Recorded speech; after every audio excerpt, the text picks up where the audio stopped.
Hello guys, स्वागत है आप सभी का अपने YouTube channel study with AK sir में। आज हम बताने जा रहे हैं बीए प्रोग्राम के सेकंड सेमेस्टर के लिए हिस्ट्री का यूनिट 4, जिसमें पॉइंट है चालुक्यकालीन राजनीति, आर्थिक एवं सामाजिक स्थिति। गाइस, उससे पहले मैं आपसे रिक्वेस्ट करना चाहूँगा, अगर आप हमारे चैनल पर नए हैं तो प्लीज़ हमारे चैनल को सब्सक्राइब जरूर कर दीजिएगा और वीडियो को पूरा देखिएगा। तो चलिए शुरू करते हैं। राजनीतिक और प्रशासनिक स्थिति क्या थी चालुक्य समय में। तो प्रशासन का केंद्र सम्राट होता था, यानी जो प्रशासन था उनका पूरा जो देख रेख करता था वो सम्राट ही होता था। उसका पूरा कमान जो था वो सम्राट के हाथों में होता था। राजपद वंशानुगत होता था, यानी राजा का जो पीढ़ी दर पीढ़ी होता था वो बदलाव होता रहता था। उसके बाद अगला है, राजा प्रशासन की संपूर्ण समस्याओं में स्वयं रुचि लेता था। मतलब जो भी राज्य के अंदर परेशानी हो, प्रॉब्लम हो, उन सभी या प्रशासन के रूप में हो, उन सभी समस्याओं में स्वयं ही हिस्सेदारी लेता था, उसका देख रेख करता था और उसको ख़त्म करता था। यानी पूरी तरह से वो खुद ही रुचि लेता था उस पर। उसके बाद तीसरा पॉइंट है इसका, चौथा, युद्ध के समय राजा स्वयं सेना का संचालन करता था। यानी जब युद्ध होता था कहीं पर किसी जगह पर या किसी आक्रमणकारी से, तो राजा उसका संचालन स्वयं करते थे, यानी खुद करते थे और आज्ञा देते थे। उसके बाद पांचवा पॉइंट है, प्रशासन के मुख्यतः राज परिवार के सदस्य ही शामिल होते थे। प्रशासन में जो भी होता था राज परिवार के सदस्य ही होते थे, कोई और बाहरी शामिल उसमें नहीं हो सकता था। राजकुंडल के सदस्यों को विभिन्न भागों में राज्यपाल नियुक्त किया जाता था। यानी राजकुल के जो भी सदस्य होते थे, कुल का मतलब खानदान वगैरह, तो उसमें जो भी सदस्य होते थे उनको अलग अलग जगहों का राज्यपाल यानी गवर्नर नियुक्त किया जाता था। उसके बाद सातवां पॉइंट है इसका, ग्राम प्रशासन की सबसे छोटी इकाई थी। मतलब शासन का जो सबसे छोटी इकाई होती थी वो ग्राम प्रशासन होती है, जिसे ग्रामुंड कहा जाता था। अब इनकी आर्थिक स्थिति कैसी थी चालुक्य वंश की? आर्थिक स्थिति का मुख्य आधार कृषि था। यानी चालुक्य वंश जब शासन कर रहे थे तो उस टाइम पे इसका जो मुख्य अर्थव्यवस्था का जो मुख्य आधार था वो कृषि यानी खेती बाड़ी था। कृषि कार्य के लिए नदियाँ, तालाब, कुएँ, बांधों का निर्माण भी उन्होंने खूब करवाया था। फसलें कौन सी होती थी? चावल, जौ, ज्वार और गेहूं आदि का कृषि होता था उस टाइम पे। पशुपालन का भी उपयोग खेती में आवश्यक यातायात व्यवस्था कार्य के लिए किया जाता था। मतलब बैलगाड़ी वगैरह के लिए, मतलब सामानों को एक जगह से दूसरी जगह ले जाने के लिए, यातायात तो यही होता है, एक जगह से दूसरी जगह ले जाने के लिए इस्तेमाल करते थे पशुपालन का उपयोग। उसके बाद कर प्रणाली विकसित थी, उस टाइम पर भी कर लगते थे।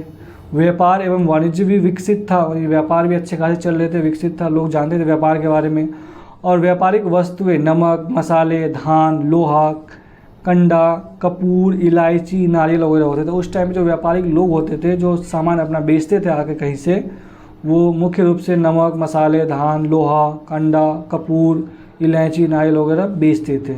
और विदेशी व्यापार भी उन्नति पर थी, यानी विदेशी व्यापार भी उस टाइम पे अच्छा खासा चल रहा था। उसके बाद सामाजिक स्थिति कैसी थी?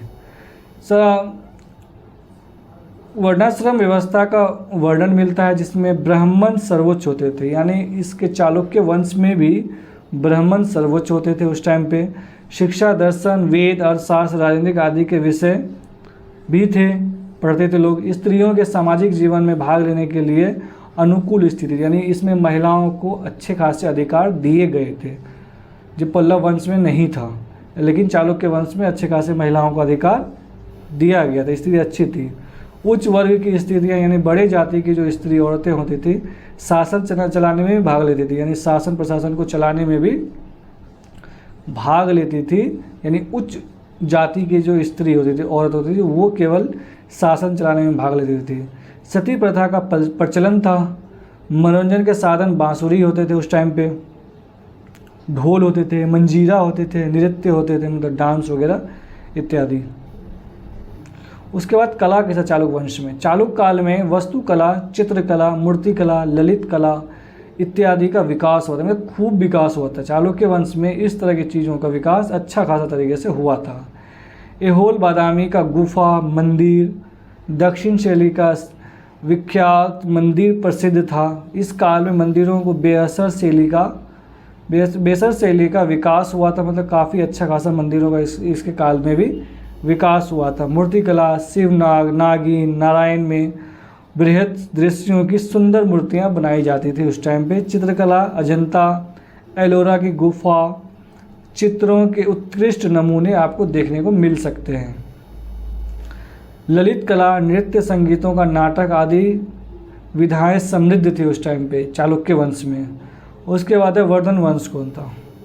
इसके संस्थापक पुष्यभूति यानी वर्धन वंश के पुष्यभूति वंश को भी कहते थे।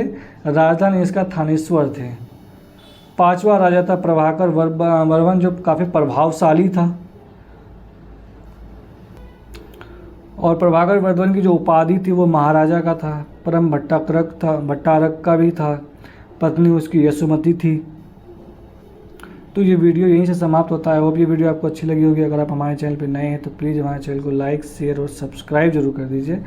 और इसके बाद हम अगला पार्ट जो बनाएंगे वो वर्धन वंश पे बनाएंगे, जो हमने आपको थोड़ा बहुत दे दिया है इंट्रो। और नेक्स्ट वीडियो में हम वर्धन वंश क्या थे, कैसे काम करते थे, उनके बारे में वीडियो बनाएंगे। तो धन्यवाद। हमारे चैनल को सब्सक्राइब जरूर कर दीजिएगा।